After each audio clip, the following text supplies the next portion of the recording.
এখানে একটা প্রশ্ন করা হয়েছে যে ঈদে মিলাদুন নবী এই নামের মাঝে ঈদ শব্দটি কোরআন হাদিসের কোথাও আছে কি?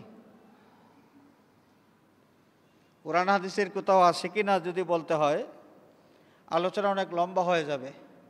সংক্ষেপে আমরা যদি বলি, ঈদ কাকে বলে? ঈদ কাকে বলে? লিসানুল আরব বিশ্ববিখ্যাত একটা অভিধান গ্রন্থ। ওলামায়ে কেরাম যারা আছেন, বিশেষ করে শাইখুল হাদিস পর্যায়ের যারা আছেন, শাইখুত তাফসির পর্যায়ের যারা আছেন, তারা অবশ্যই লিসানুল আরব এই কিতাব সম্পর্কে খুব ভালো করে জানেন। এই কিতাব সহ আরও বিভিন্ন কিতাবের মধ্যে এসেছে যে ঈদ কাকে বলে? ইজতিমাউন লিসসুরুর, আনন্দ প্রকাশ করার জন্য যেই জনসমাবেশ হয় এর নাম হলো ঈদ। আনন্দ প্রকাশ করার জন্য যেই জনসমাবেশ হয় এটার নাম হলো কি? ঈদ। এটা হচ্ছে আবিধানিক দৃষ্টিকোণ থেকে। এখন প্রশ্ন হবে যে নবী করিম সাল্লাল্লাহু আলাইহি ওয়াসাল্লাম পৃথিবীতে শুভাগমন করেছেন, এই ঘটনা স্মরণ করে ঈদ উদযাপন করা এটা কেমন? আমি আপনাদের খেদমতে আরজ করতে চাই, কোরআনে কারীমের মধ্যে সব কিছুর উসুল বলে দেওয়া হয়েছে, সব কিছুর মূল নীতি বলে দেওয়া হয়েছে। আমরা যে বোয়াল মাছ খাই, পুঁটি মাছ খাই, টাকি মাছ খাই, মলা মাছ খাই, কোরআন শরীফের আছে কোথাও? হাদিস শরীফের কোথাও আছে? কোনো ওলামায়ে কেরাম যদি পুঁটি মাছের কথা পেয়ে থাকেন, ইলিশ মাছের কথা পেয়ে থাকেন বলুন। কোরআন শরীফের মধ্যে নাই, হাদিস শরীফের মধ্যে নাই, তাহলে আমরা খাই কেন? কোরআন শরীফের মধ্যে, হাদিস শরীফের মধ্যে মূলনীতি বলে দেওয়া আছে। সামাকুন বলা হয়েছে, সামাক মাছ, মাছ জাতীয় যা আছে সব খাওয়া জায়েজ, মাছ জাতীয় যা আছে সব খাওয়া জায়েজ। তখন আমাদের বিবেক বুদ্ধি দিয়া আমরা এইগুলোকে দেখব এটা মাছের মধ্যে পড়ে কিনা। মাছের মধ্যে যদি পড়ে তাহলে আমরা এগুলো খাবো, যদি মাছের মধ্যে না পড়ে ওগুলো খাবো না। পানির মধ্যে অনেক বিষধর সাপ আছে কি নাই?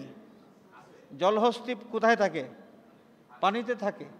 এগুলোকে আমরা খাই না, এগুলো মাছের মধ্যে পড়ে না, মাছের মধ্যে পড়ে না। আল্লাহ রাব্বুল আলামিন মাছ খাওয়ার কথা বলে দিয়েছেন, এটা কোরআন শরীফে পাওয়া যায়, মাছ খাওয়া যায়। কিন্তু বোয়াল মাছ, পুঁটি মাছ, শোল মাছ, টাকি মাছ এটা কি বলা আছে?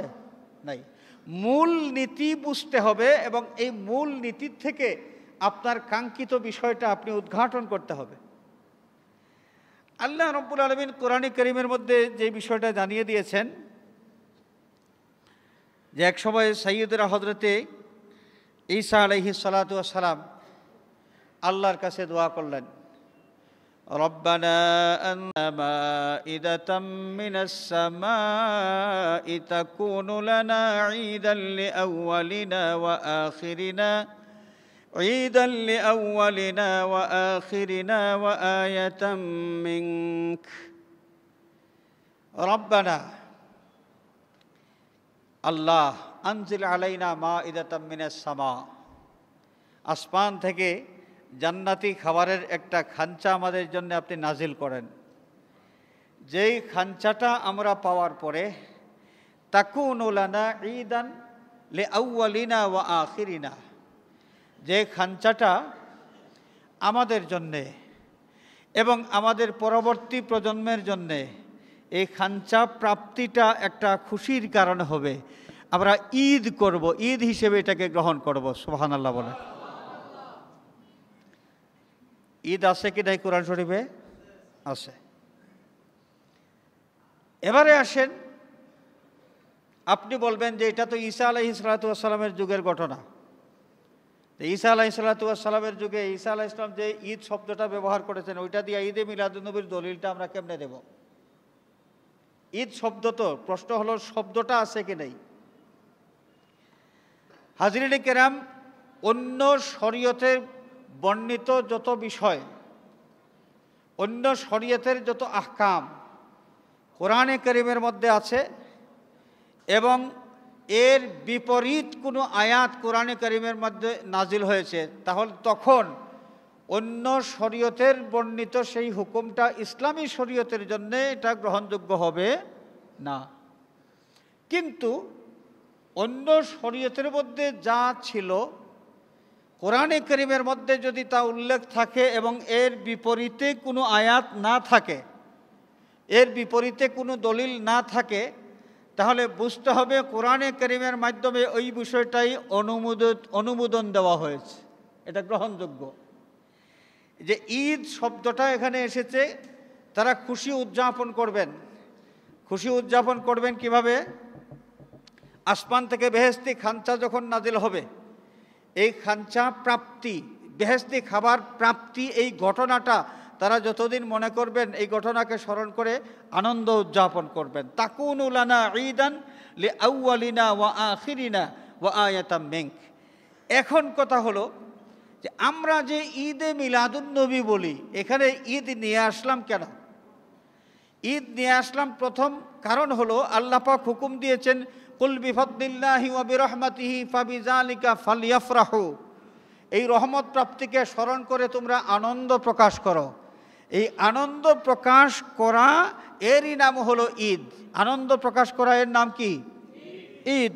আর ঈদ শব্দটা আপনারা পাইতেছেন না। ঈদ শব্দটা কোরআন শরীফের মধ্যে এই ঘটনায় আছে। বেহেশতি খাঞ্চা পাইয়া যদি ঈদ হয়, তাহলে সৃষ্টি কুলের শ্রেষ্ঠতম সত্তা যিনি, তাকে পাওয়া, এটা ঈদ ছোট হবে না বড় হবে? আল্লাহ রাব্বুল আলামিনের পক্ষ থেকে কোনো মহান বিশাল নেয়ামত পাওয়ার পর এই নেয়ামত প্রাপ্তিকে স্মরণ করে আনন্দ প্রকাশ করা, এরই নাম হলো ঈদ। এরই নাম হলো ঈদ। আর ঈদ শব্দের অর্থ এই যে আল ইস্তেমাউ লিসসুরুর, আনন্দ প্রকাশ করার জন্য জনসমাবেশ। সুতরাং এইটা নিয়ে আর খামাখা বিতর্ক তৈরি করার কোনো দরকার নাই। এর মধ্যে মুসলিম মিল্লাতের কোনো কল্যাণ নাই। খামাখা বিতর্কের মধ্যে মুসলিম মিল্লাতের কোনো কল্যাণ নাই।